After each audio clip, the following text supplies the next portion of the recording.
bom dia, sejam todos bem-vindos. Vamos nos achegando. Daqui a pouquinho a gente inicia o nosso culto dominical. Convide aí sua família, quem ainda está tomando café para acelerar o passo, quem ainda está no quarto. Vamos nos achegando, que hoje é o primeiro domingo de abril, é dia do Senhor, é dia de cultuarmos ao nosso Deus. Bom dia, Rony, pastor Ismael, Solange, Esther. Sejam todos bem-vindos. Já já a gente inicia o nosso culto. Enquanto vocês vão se achegando aí, eu vou fazendo um prelúdio, tá bom?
Iniciar o nosso culto dominical e, como eu sempre digo, né, a nossa casa é um lugar confortável, mas não deixa também de ser um local de distrações, e nós precisamos entender que nós estamos em um momento de culto. Então reúna sua família, pegue a Bíblia, vamos juntos ouvir um pouco daquilo que o Senhor tem preparado para os nossos corações, vamos adorar com a nossa voz. Vamos realmente oferecer um culto ao Senhor. Estamos online, mas estamos diante do Senhor e estamos reunidos como família do Senhor. Amém? Vamos lá. Essa semana eu vou compartilhar com vocês nesse primeiro momento 3 coisas, né? A primeira coisa foi uma mensagem que eu recebi do meu pai, no meu privado, no WhatsApp. E a segunda foi uma mensagem, uma frase que eu vi no Facebook, que falou muito ao meu coração. E terceiro foi uma música. Então, esse primeiro momento eu vou tratar sobre essas 3 coisas. E antes de iniciar, eu gostaria de convidar você para curvar sua cabeça, para fazermos uma oração. Vamos orar? Ó Deus bendito, obrigado, Senhor, pela noite de descanso que o Senhor nos deu. Obrigado, Senhor, porque o Senhor tem suprido as nossas necessidades dia a dia. O Senhor tem abençoado o teu povo. Nós te somos gratos, ó Deus, pelo ar que respiramos, ó Pai. Te somos gratos por tudo que nós temos recebido, pela saúde, pelo cuidado, pela proteção e provisão, ó Pai. Nós sabemos que o Senhor é dono de todas as coisas, que nós somos imperfeitos, pecadores, limitados, mas nós cremos em um Deus que é poderoso e que certamente estará cuidando de nós todos os dias. Pedimos ao Senhor que fale conosco nessa manhã, que realmente a palavra do Senhor possa nos levar à reflexão e à mudança de vida. Fica conosco, Senhor, em nome de Jesus. Amém. Amém. A palavra de Deus, eu gostaria que vocês abrissem lá em Eclesiastes 3, tem a ver com esse versículo que eu recebi do meu pai, e acho que quando ele mandou esse versículo, certamente, ele nem comentou nada, ele só mandou o versículo, mas por incrível que pareça, falou muito ao meu coração, porque tem a ver com esse momento de isolamento social que nós temos vivido. Então eu convido você para abrir sua Bíblia no livro de Eclesiastes 3, nós vamos ler do versículo 1 ao versículo 8. Acompanha aí na sua Bíblia ou então no aplicativo do seu celular. Diz assim o título: Tempo para tudo. Tudo tem o seu tempo determinado e há tempo para todo propósito debaixo do céu. Há tempo de nascer e tempo de morrer, tempo de plantar e tempo de arrancar o que se plantou, tempo de matar e tempo de curar, tempo de derribar e tempo de edificar, tempo de chorar e tempo de rir, tempo de prantear e tempo de saltar de alegria, tempo de espalhar pedras e tempo de ajuntar pedras, tempo de abraçar e tempo de afastar-se de abraçar, tempo de buscar e tempo de perder, tempo de guardar e tempo de deitar fora, tempo de rasgar e tempo de coser, tempo de estar calado e tempo de falar, tempo de amar e tempo de aborrecer, tempo de guerra e tempo de paz. E o versículo que meu pai enviou para mim foi só esse pedacinho, há tempo de abraçar e tempo de afastar-se de abraçar. Na linguagem internacional diz assim, que há tempo de abraçar e há tempo de conter-se, ou seja, bem aquilo que nós estamos vivendo esses dias, né? Tivemos aí muitos dias que a gente podia abraçar, beijar, brincar, sorrir, sair juntos, né? E às vezes a gente talvez não aproveitava aquilo da forma que deveria. E hoje, quando nós estamos em isolamento, né, social, a gente percebe o quanto que isso nos faz falta, né? Como a gente sente falta disso, né? De abraçar o seu filho que talvez está em outra cidade e agora não é possível, né? Agora a gente precisa também trazer duas aplicações que eu preparei para vocês nessa manhã. Quando diz que tudo tem o seu tempo determinado, significa que quando Deus criou todas as coisas, Ele criou tudo debaixo da sua vontade. Isso significa que se há um tempo determinado é porque Deus está no controle de todas as coisas. Se há um tempo determinado, significa que há um planejamento para as coisas, né? E a meditação que a gente tem que trazer para a gente é isso. Como tem sido o meu planejamento? Onde que está Deus, a minha família nesse planejamento, né? Aonde está as minhas prioridades dentro desse planejamento? A palavra de Deus diz que nós temos que planejar, mas em Provérbios 16 diz também que nossos planos têm que ser apresentados a Deus, porque no fim das contas a resposta final vem do Senhor. E a gente precisa compartilhar esses sonhos, esses planos, esses desejos do nosso coração ao Senhor. Porque é Ele que vai determinar o que é bom, é Ele que é o autor da vida, é Ele que está no controle da nossa história, é Ele que sabe o que é bom, perfeito e agradável, porque a vontade do Senhor nunca falha, Deus nunca muda. Então essa é uma aplicação que falou muito ao meu coração e isso muda completamente a forma como a gente enxerga a vida, a forma como a gente toma as nossas decisões, a forma como nós fazemos as nossas escolhas. E a segunda aplicação que eu tirei para mim nessa palavra é que há tempo, né, de abraçar e tempo de afastar-se de abraçar. Existe um tempo para cada coisa. E isso mostra o quê? Que aquilo que é construído pelo homem, planejado pelo homem, é o quê? É transitório. Aquilo que nós estamos vendo na palavra de Deus é que são essas experiências, tanto de abraçar como de afastar, a experiência tanto de prantear quanto saltar de alegria, ela é o quê? Provisória. É provisória. E aí foi quando o versículo 14 falou muito ao meu coração e eu acho que essa é uma resposta que Deus traz pra gente. Dá uma olhada na sua Bíblia.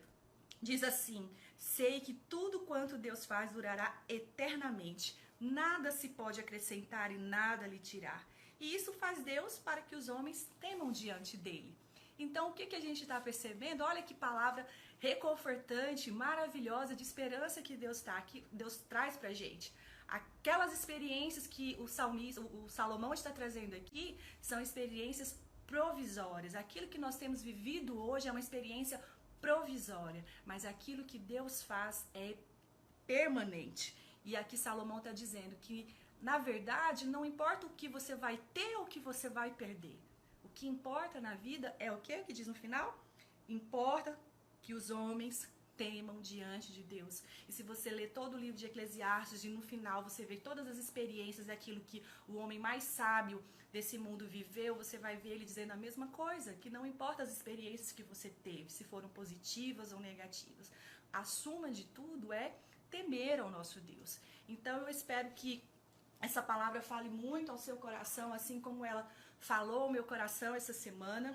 E quanto à frase do Facebook, eu vou ler para vocês, dizia assim: não podemos voltar ao normal, porque o normal era exatamente o problema.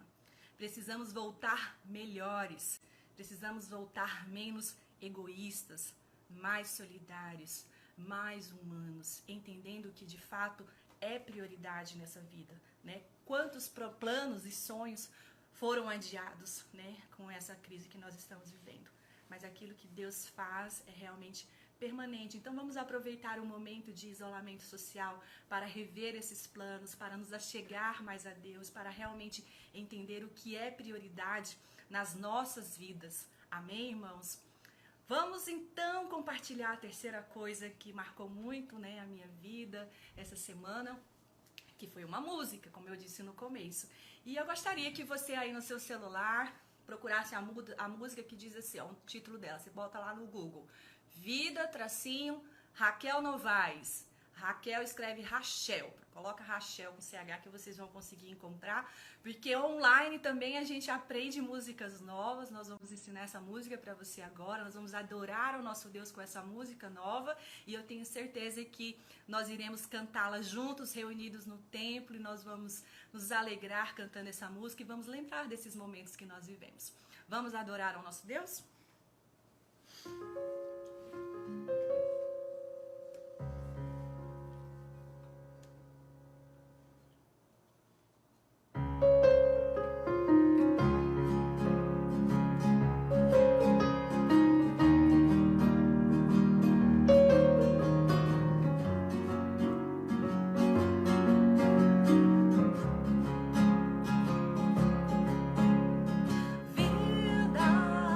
Fonte que me enche de alegria.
alegria, que traz paz ao nosso interior, que preenche as lacunas do nosso coração, mesmo num momento difícil. Amém, irmãos?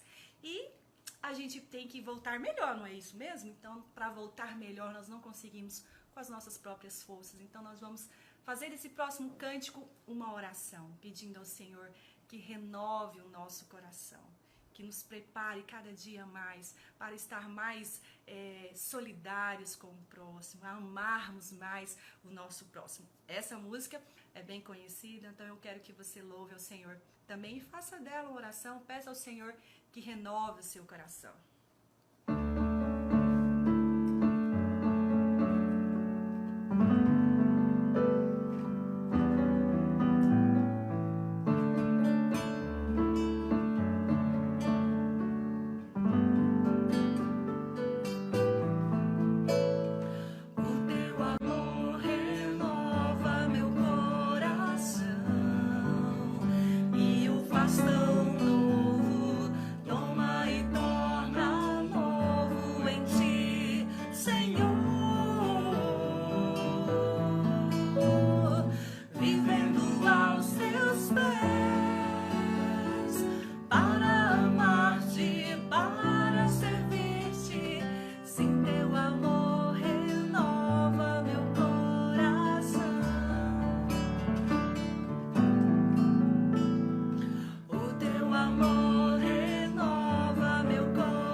Possam ser apenas palavras cantadas, mas aquilo que realmente nós queremos expressar ao Senhor, Pai. Renova o nosso coração todos os dias, pois precisamos de Ti, precisamos que o Senhor nos guie, nos instrua dia após dia, Senhor. Seja nesse momento usando o Teu servo que estará trazendo a meditação dessa manhã, que a palavra do Senhor realmente possa nos impactar, ó Pai, de forma que possamos cada vez mais vivermos o Evangelho de fato e de verdade, que possamos ser realmente adoradores que adorem o Senhor em espírito e em verdade. Em nome de Jesus, amém. Nós vamos convidar então agora o nosso preletor dessa manhã, Só um instante, já já vocês vão ver quem é.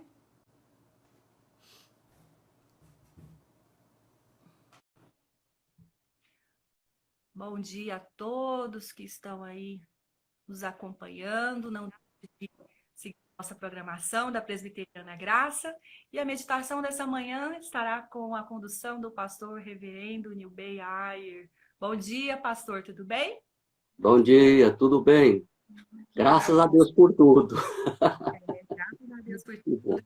Querida, essa Amém. tecnologia maravilhosa para nos unirmos e continuarmos prestando um culto agradável ao nosso Deus. A palavra está Amém. com você, pastor. Amém, amém. Bom dia, amados. É um prazer estar aqui novamente para trazer o recado do Senhor para as nossas vidas. Uma leitura bem simples, até superficial, do livro de Ruth, que será a base da nossa meditação nesta manhã, leva-nos a ter algumas conclusões bem simples e diretas. Primeira delas é a seguinte: as crises existem. As crises existem e podem afetar o povo de Deus. Isso precisa ficar claro em nossos corações, em nossas vidas. Segunda coisa, entretanto, há um Deus todo-poderoso que está no controle de todas as coisas e cuida daqueles que lhe pertencem. A terceira coisinha que a gente pode perceber com essa leitura até superficial é que a melhor atitude para os momentos de crises que nós enfrentamos é justamente esta: prudência espiritual. Fortalecimento de uma fé genuína, aquela que procede do coração de Deus, que o Espírito Santo coloca em nossos corações. E mais que isso, fidelidade a Deus em todas as circunstâncias, em todas as situações. Fidelidade aos princípios normativos da palavra do Senhor nosso Deus. Então, a leitura do livro de Ruth, de uma maneira bem simples, mostra essa realidade. As crises existem, e o que nós podemos perceber na própria leitura, na narrativa, mas que Deus está no controle de todas as coisas, isso é verdade, e que cabe a nós, povo de Deus, fidelidade, fortalecimento de uma fé que verdadeiramente procede do Senhor. E mais que isso, que nós, com muita prudência espiritual, tenhamos que buscar a face do Senhor em todos os momentos, em todas as situações e circunstâncias. Vamos estudar um pouquinho o livro de Ruth, para nós percebermos como é que o Senhor, nosso Deus, oferta a sua graça, o seu amor, a sua bondade, o seu cuidado, a sua misericórdia em todas as circunstâncias. Muito bem. Primeiramente, as circunstâncias descritas no livro de Ruth deram-se em uma profunda crise moral, espiritual e econômica. Por quê? O próprio versículo 1 diz: nos dias em que julgavam os juízes. Esse período é marcado por um afastamento dos princípios do Senhor nosso Deus. O texto nos apresenta de uma forma muito clara de que, segundo Juízes 17, 6 e 21, 25, mostra essa realidade. Observe lá, Juízes 17, versículo 6. Diz assim: naqueles dias não havia rei em Israel, cada qual fazia o que achava mais reto. Olha o versículo 25 do 21. Novamente, a ênfase, quase que um refrão. Naqueles dias não havia rei em Israel. Cada um fazia o que achava mais reto. Ou seja, as pessoas se orientavam pelas próprias opiniões pessoais. Na linguagem hoje, moderna, seria o achismo. Acho que deve ser assim, ou não deve ser assim. Mas nós precisamos levar em conta que o agir de Deus, o mover de Deus, impulsiona ou impõe uma leitura diferente. O que quer dizer isso? Mesmo havendo crises, mesmo havendo uma situação que nos leve a optar por caminhos alternativos, porém escorregadios, a melhor opção é obedecer a Deus por amor. Como? Por causa do amor de Deus pelas nossas vidas, manifestado na pessoa do Senhor Jesus Cristo, nosso Redentor. Ainda mais, pela operação do Espírito Santo de Deus, que nos capacita a ler e a estudar, a meditar na palavra de Deus e extrair lições para as nossas vidas, princípios de conduta, de comportamento que possam alterar o nosso estilo de vida. Esse é um ponto.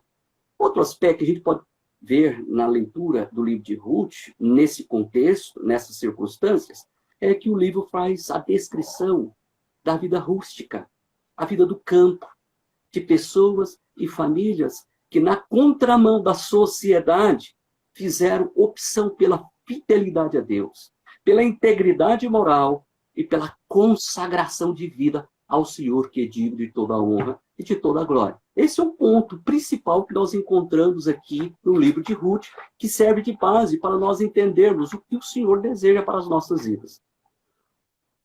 Além de tudo isso, o livro de Ruth também fala a respeito da fidelidade de Deus.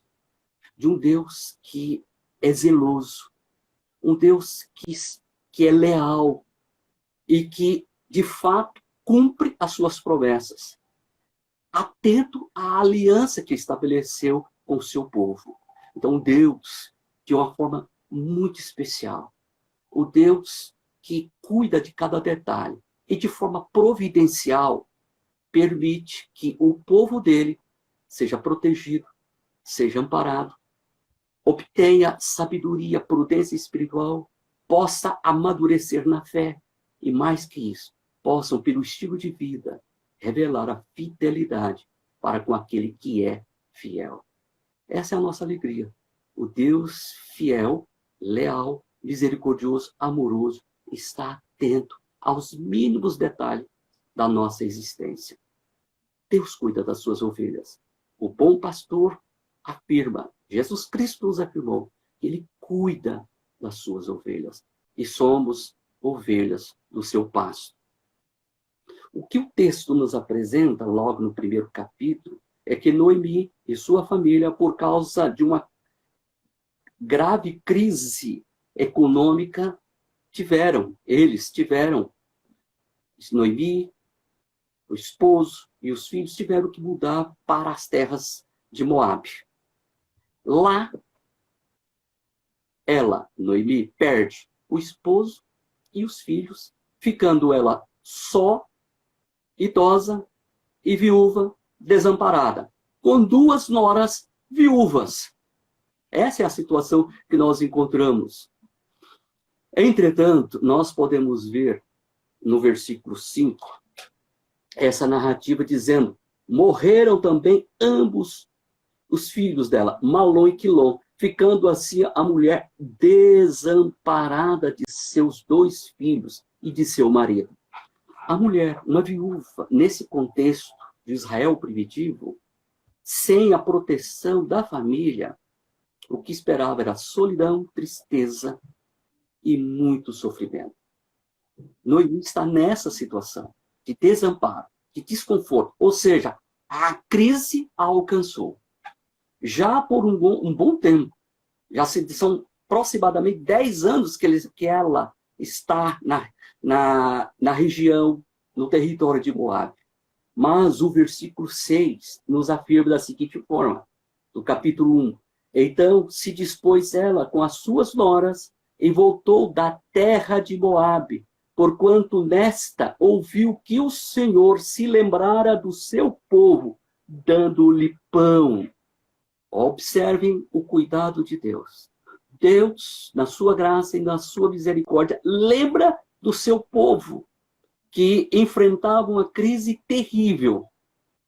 E essa crise, boa parte dela é decorrente da infidelidade para com Deus, a infidelidade para com a aliança do Senhor nosso Deus. Era um Deus altíssimo, em certo sentido, disciplinando o seu povo. Mas o nosso Deus é um Deus de misericórdia, é um Deus de bondade, um Deus que, de fato, está atento às nossas necessidades. E o versículo 6 apresenta que Deus lembrou do seu povo.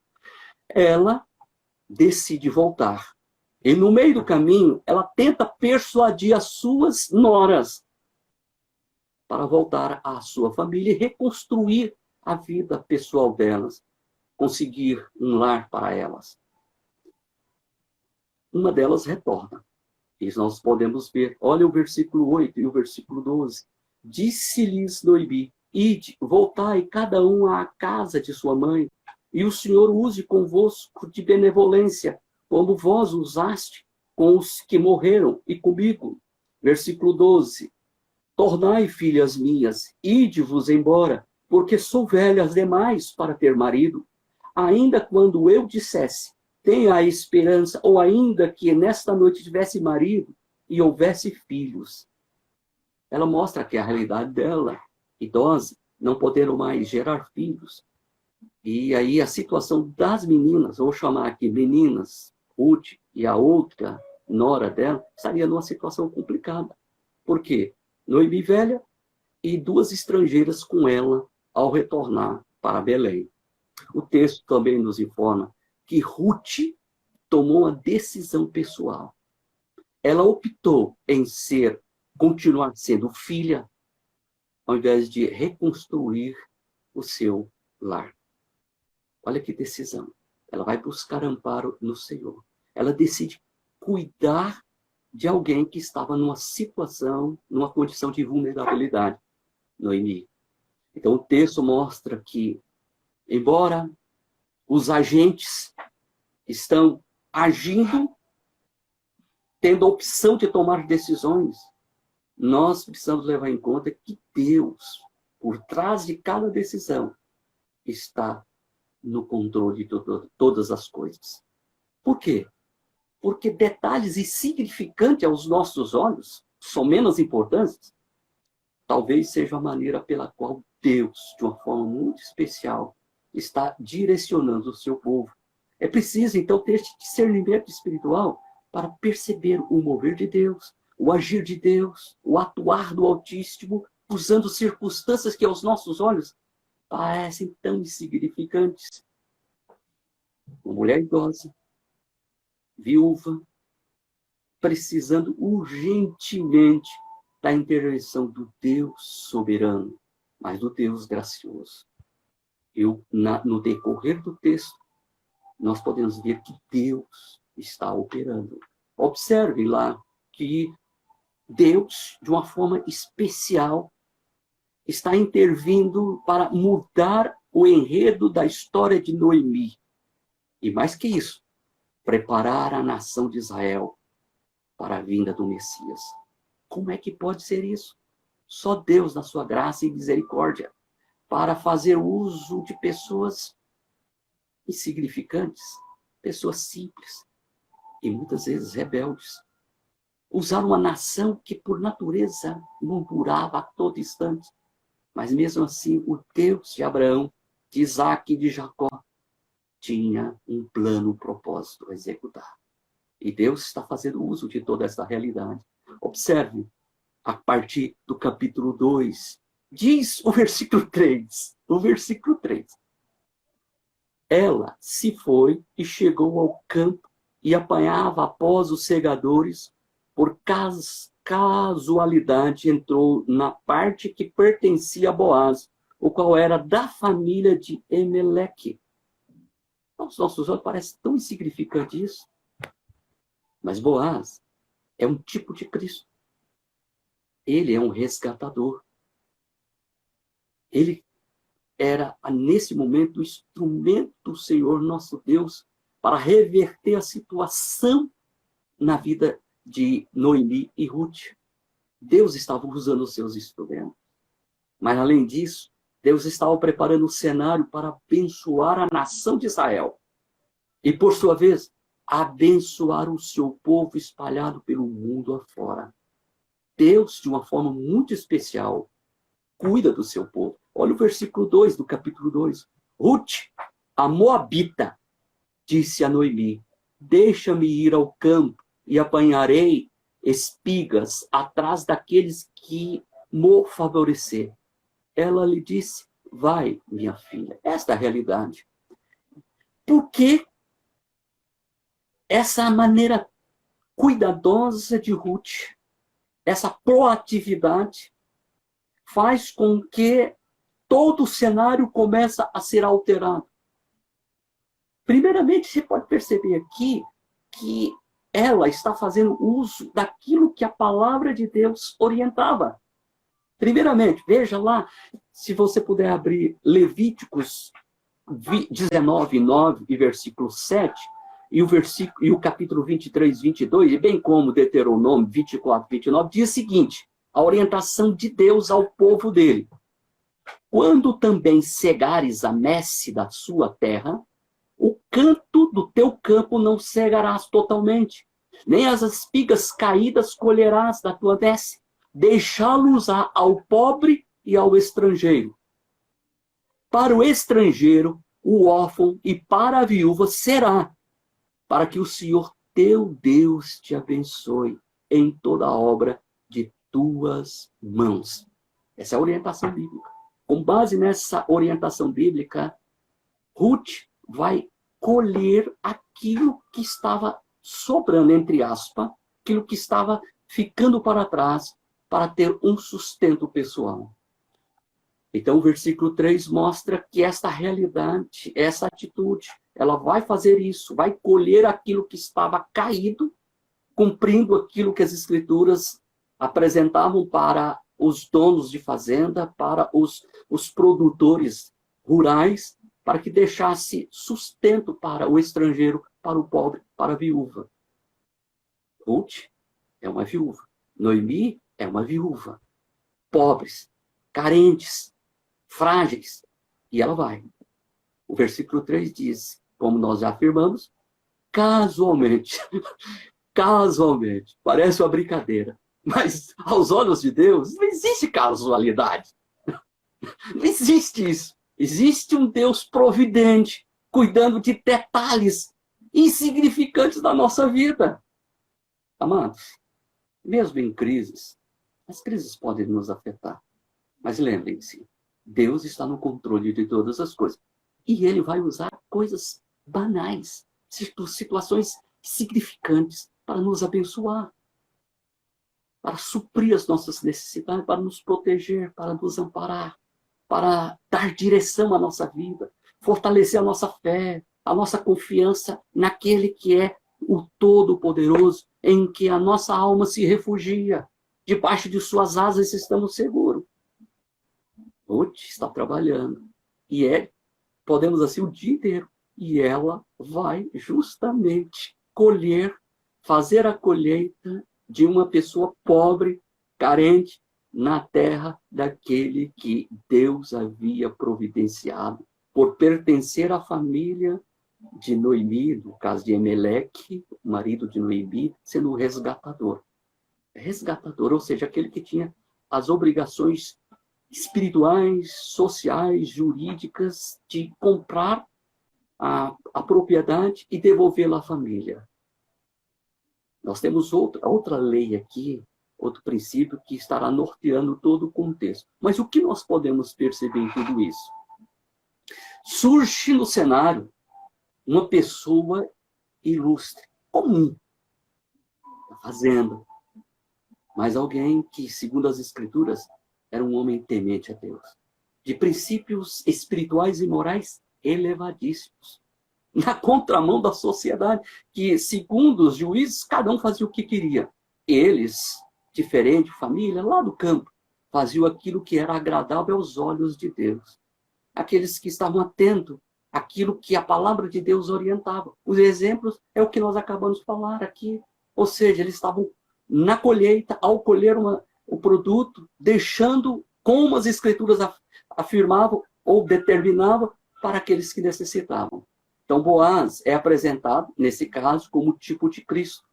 Aquele que oferece proteção, aquele que oferece sustento, aquele que providencia tudo aquilo que é necessário para o bem-estar do seu povo, mesmo em meio às crises. Ele é um homem íntegro, ele é um homem temente a Deus, e providenciou tudo que era necessário para a segurança de Ruth. Olha o versículo 8 e 9 desse capítulo 2. Diz assim, então disse Boaz a Ruth, ouve, filha minha, não vás colher a outro campo, nem tampouco passes daqui, porém aqui ficarás com as minhas servas. Estarás atenta ao campo que se cegarem, e irás após delas. não dei ordem aos servos que te não toquem. Quando tiveres sede, vai a vasilhas e bebe o que os servos tiraram. Aqui nós podemos ver essa realidade, amados. Deus cuidando dos seus filhos. Olha ainda, o versículo 14 ao 17. Diz, a hora de comer, Boaz lhe disse, falando a Ruth, achega-te para aqui e come do pão e molha no vinho o teu bocado. Ela se assentou ao lado dos segadores e eles lhe deu grão tostado. E ela comeu e se fartou e ainda sobejou. Levantando-se ela para rebuscar, Boaz deu ordem aos seus servos, dizendo, até entre as gavelas deixai-a colher, não a censureis. Tirai também dos molhos algumas espigas e deixai-os para que ela as apanhe e não a repreendais. Diz o versículo 17, esteve ela apanhando naquele campo até a tarde, debulhou e o que apanhara e foi quase uma erva de cevada. Olha a maneira como Deus está cuidando dos seus filhos. Boaz, de fato, já sabia o cuidado de Ruth para com Noemi. Ele estava atento. Essa menina, vou chamar de menina, demonstra aquilo que Provérbios fala de mulher virtuosa. Porque seria natural para ela fazer como a sua concunhada, voltar para a terra dos seus pais. Mas o coração dela estava apegado a Noemi. Ela estava desejosa de cuidar de sua, entre aspas, mãe adotiva. E agora, chegando em Belém, ela se dispõe a trabalhar, usa uma metáfora, de sol a sol, para o sustento de ambas. Esta é a realidade. Como nós falamos, Boaz está a par de tudo que está acontecendo. Não é alguém alheio à circunstância. Olha o versículo 11 desse capítulo 2. Diz o seguinte, respondeu Boaz e lhe disse, bem me contaram tudo quanto fizeste à tua sogra, depois da morte do teu marido, e como deixaste o teu pai e tua mãe, e a terra onde nasceste, e vieste para o povo que dantes não conhecia. Versículo 12. O Senhor retribua o teu feito e seja cumprido a tua recompensa do Senhor, Deus de Israel, sob cujas asas vieste buscar refúgio. O que a gente pode concluir nessa leitura? Que ao tomar a decisão de acompanhar Noemi, Ruth, na verdade, tinha tomado a decisão. Ela se converteu ao Deus Altíssimo, o Deus de Israel. E sob as asas do Deus Altíssimo, sob a proteção de Deus, ela vai buscar a sua segurança. Ela é uma menina dedicada, uma menina esforçada, proativa. É uma menina de Deus, cujo coração é de Deus. Que coisa extraordinária. Percebe? Uma moabita que, aos olhos de Israel, era desprezada. Mas aos olhos de Deus, uma pessoa especial, amada por Deus, alcançada pela graça de Deus. E alguém que, na decisão pessoal, de forma livre, tomou a decisão de servir ao Deus Altíssimo e cuidar da sua sogra. Olha que coisa extraordinária. Agora, olha bem quando Ruth traz o resultado daquele dia de trabalho. Apresenta o volume que ela conseguira. Veja como que Noemi interpreta essa situação. Lembra? É uma mulher cujo coração está amargo, está infeliz. De repente, começa a surgir uma luz no seu coração. Ela consegue perceber que Deus está operando. Olha o versículo 13. Diz o seguinte.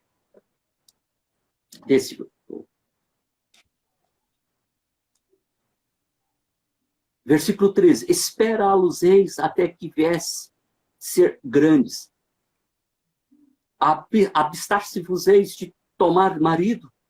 Não, minha filha, porque por vossa causa e minha amarga situação, ou seja, Deus me amarga, o Senhor, e descarregou contra mim a sua mão. Essa é a quadro que Noemi está falando no capítulo 1. Agora, olha a diferença do versículo 13 do capítulo 2. Semelhantes. Disse ela, tu me favoreceste muito, Senhor meu, pois me consolaste e falaste ao coração de tua serva, não sendo eu, nem ainda serva, uma serva, sendo como uma das tuas servas. Noemi, Ruth, falando para Boaz, nesse sentido, cuidando. E aí, olha bem o que o texto diz também, de uma maneira bem clara, no sentido, logo à frente, quando diz o versículo seguinte do capítulo. Então, Noemi disse à sua nora, olha bem, bendito seja ele do Senhor, que ainda não tem deixado a sua benevolência nem para os vivos, nem para os mortos.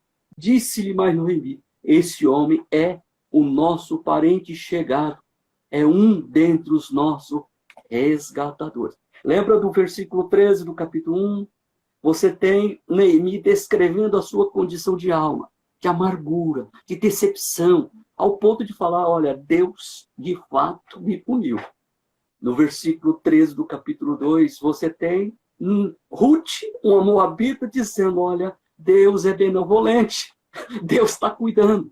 No versículo 20 do capítulo 2, você tem Ruth, Noemi mudando a visão que anterior, e diz, olha, diante do que eu estou vendo, diante da maneira dos acontecimentos, só pode ser ele, Deus, agindo, Deus operando.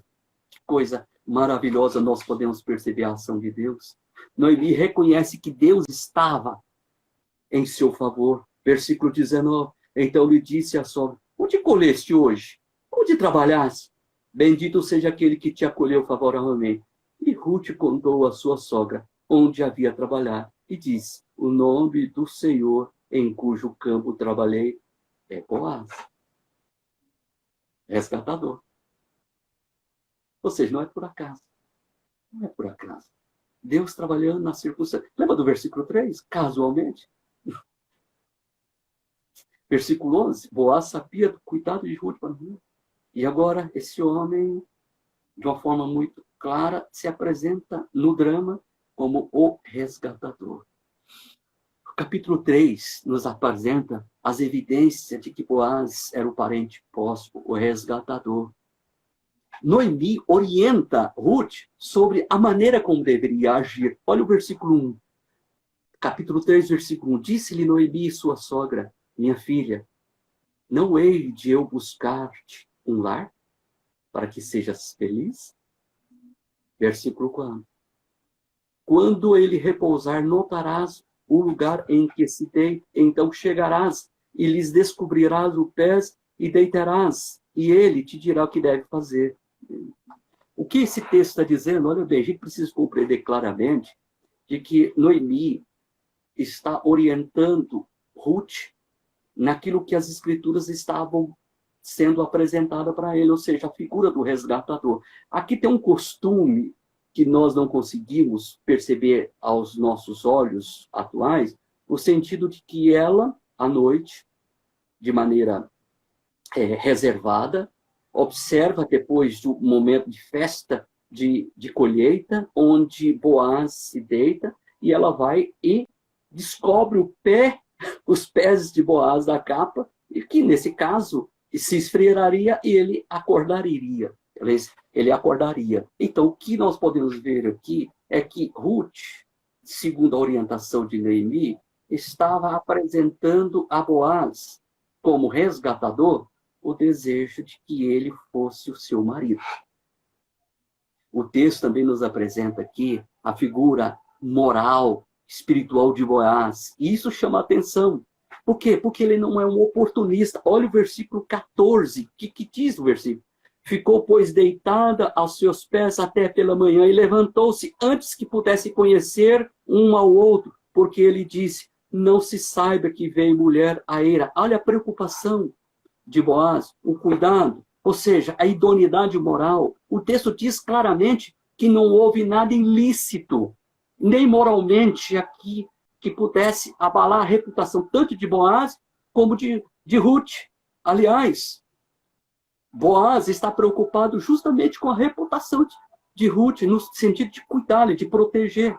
E aí nós encontramos o texto aqui sobre essa idoneidade exemplar de Boaz. Ele toma todas as providências necessárias, que é necessário. Olha bem como ele apresenta o versículo 12. Ele diz o seguinte: ora, é muito verdade que eu sou resgatador, mas ainda há um outro resgatador ainda mais próximo, mais chegado do que eu. Olha bem o que o texto diz. Versículo 13.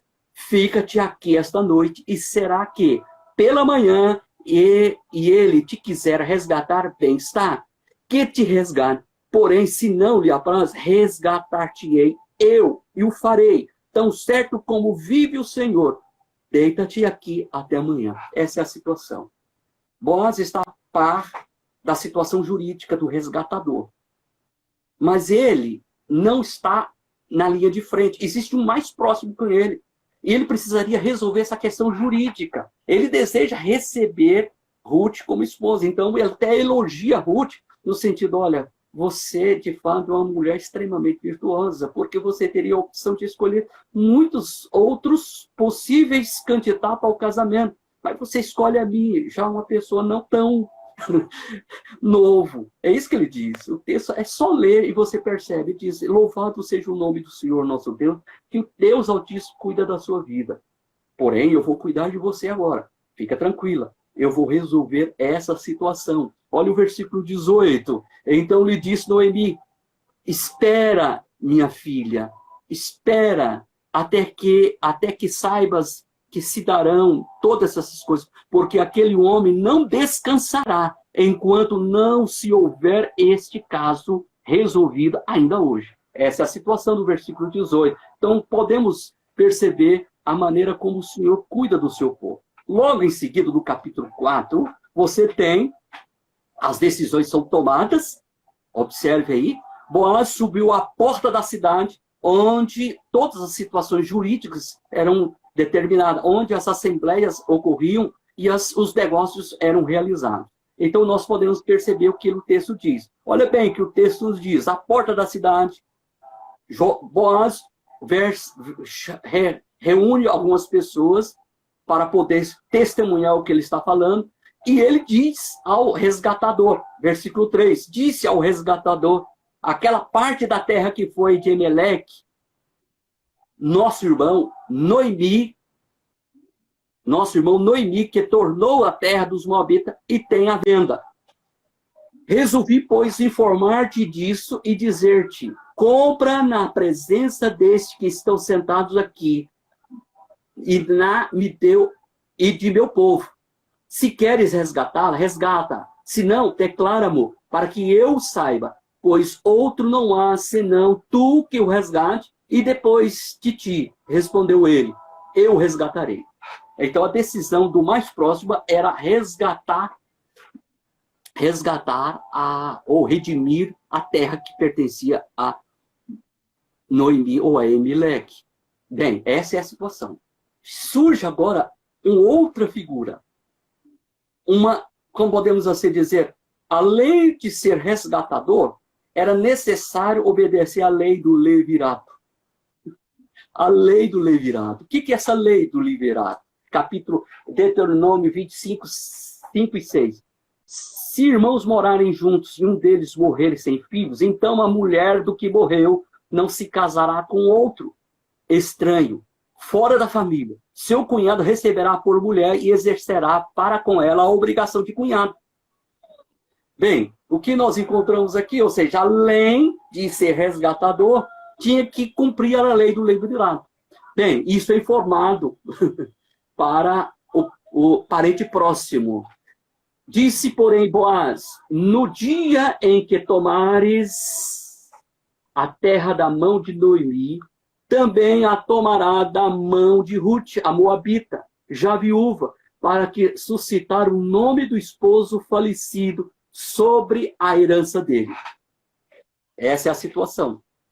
Boaz está oficializando a situação. Ele oficializa de uma maneira clara. Ou seja, ele diz, sendo parente próximo, você tem duas obrigações, biblicamente falando. Olha bem a atenção às escrituras. Era um período em que as pessoas desprezavam aquilo que Deus orientava. Não estavam preocupados. Cada um fazia o que queria. Mas aqui nós temos pessoas dizendo, não, nós queremos obedecer o que o Senhor nos informa nas Sagradas Escrituras. Então, essa é a situação.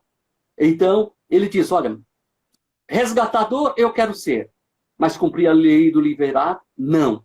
Ou seja, eu não posso assumir Ruth como minha esposa. Então, assuma você. Essa é a situação. Olha bem Deus operando e Deus não passando pelos limites estabelecidos por ele. Mesmo na casualidade, Deus se atém à legitimidade das suas ordenanças. Boaz, então, chama para si a responsabilidade. Olha o versículo 8, diz o seguinte, disse, pois, o resgatador a Boaz, aliás, o indivíduo falando para ele, o parente, mas compra tu, e tirou o calçado. Aqui um costume. Então, o que tem assim, o que diz aqui, então, versículo 9, então Boaz disse aos anciãos e todo o povo, sois hoje testemunhas de que comprei da mão de Noemi tudo que pertencia a Elimeleque, a Quilom e a Malom.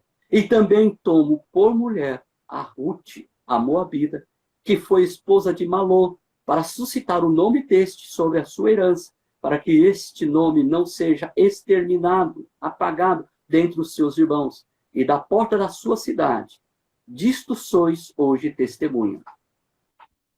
Então, Boaz, tipo de Cristo, compra, redime a propriedade. Pensa em Jesus, nos comprando, nos redimindo, e ao mesmo tempo exerce a lei do levirado, ou seja, assume Ruth como sua esposa. Mas por que isso? Simplesmente para constituir um lar? Não, porque na providência divina, se vocês observarem, vocês irão perceber que se faz a genealogia. Olha bem, o versículo 17. Os vizinhos lhe deram o nome dizendo, a Noemi nasceu um filho. E lhe chamaram Obed. Este é o pai de Jessé, pai de Davi. E Davi, dentro do plano divino, seria da tribo de Judá, viria o Messias. Olha bem a circunstância. Deus não estava pensando só no momento. Deus não estava no controle da circunstância de momentos, momentâneos, mas bem a longo prazo. Deus já estava pensando em nós. Deus estava pensando em cada um de nós. Porque, olha bem o que a gente pode perceber. Um filho nascido em circunstâncias tão pouco prováveis para uma mulher estrangeira. Essa é a situação. Em tudo temos, de forma contundente, a manifestação da fidelidade de Deus em circunstâncias tão adversas. É o cuidado de Deus. Terceiro, que ele opera em acontecimentos tidos por insignificantes para cumprir o seu propósito. Por quê? Porque Deus, na sua graça e na sua misericórdia, é leal às suas promessas. Amém. Deus é leal e cumpre as suas promessas. Mas não somente as promessas, as suas ameaças. E o que nós podemos perceber na realidade em tudo isso, vamos concluir da seguinte forma. O livro fala sobre um Deus fiel, um Deus leal, um Deus misericordioso, um Deus que é detalhista em cuidar do seu povo, de suas ovelhas.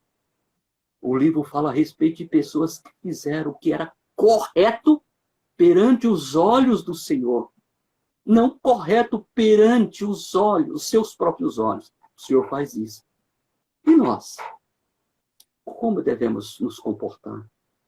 Como é que nós devemos perceber o mover e o agir de Deus em tudo isso? Nas nossas vidas pessoais? Será que, diante de toda essa circunstância, o que se espera de nós é prudência espiritual? O que se espera de cada um de nós nessa prudência espiritual é que estejamos atentos ao mover de Deus, o agir de Deus. Por isso que nós fizemos aquela pergunta seguinte, e nós? Em que circunstância nós nos encontramos para que, de fato, tudo ocorra segundo a vontade de Deus? Porque para Deus não existe casualidade. Existe um Deus que opera nos mínimos detalhes e circunstâncias. Porém, nós precisamos levar em conta que Deus deseja de nós compromisso. Ou seja, comprometimento, lealdade para com Ele. Deus é fiel em todas as circunstâncias. Que o Senhor nosso Deus esteja sempre nos abençoando, nos sustentando, fortalecendo a nossa fé a cada instante. E que em meio às crises, e elas podem nos afetar, possamos saber que Deus está no controle de todas as coisas, e que Deus cuida das nossas vidas, e que precisamos agir com coerência, com fé, prudência, com coragem, com determinação, em obediência ao Senhor nosso Deus. Amém? Vamos orar então? Querido Deus, muito obrigado por esse momento na tua presença. Que a graça do Senhor, ó Deus, esteja sobre nós, fortalecendo-nos e conduzindo-nos, ó Deus, cada dia mais, a termos um coração reverente, tementes e devotos ao Senhor. Que saibamos aproveitar todas as oportunidades para sermos zelosos em obedecer ao Senhor, segundo a tua vontade, em nome de Jesus. Amém e amém. Ok, amém. Deus abençoe a todos. Nós vamos fazer, então, encerramento. Só lembrar dos horários da nossa programação. Hoje nós teremos o culto às 19 horas. Estaremos aqui reunidos. Peço a você que não se atrase. Nas terças-feiras, o presbítero Pedro Hamilton está conduzindo a live de oração às 19 horas. Precisamos orar, temos muitos pedidos e precisamos da presença de todos. Nas quarta-feiras, às 20 horas, nós teremos o pequeno grupo online. Participe, tem sido uma bênção. E todos os dias, às 21 horas, nós temos o Graça News, conduzido pela doutora Adria. Então, participe. Essa semana teve até nutricionista lá, nos dando orientações. Participe, tem sido uma grande bênção. E se você precisar também de um apoio pastoral, pode entrar em contato, mandando uma mensagem no privado para a gente. E a gente vai estar passando o telefone do pastor para você, para que ele possa te dar suporte. E é isso, pessoal. Até mais. Tenham todos um bom dia, um bom domingo na presença do nosso Deus. Até mais tarde. Tchau, tchau, pastor. Tchau, tchau. Tchau, minha filha. Deus abençoe. Amém. Tchau, tchau.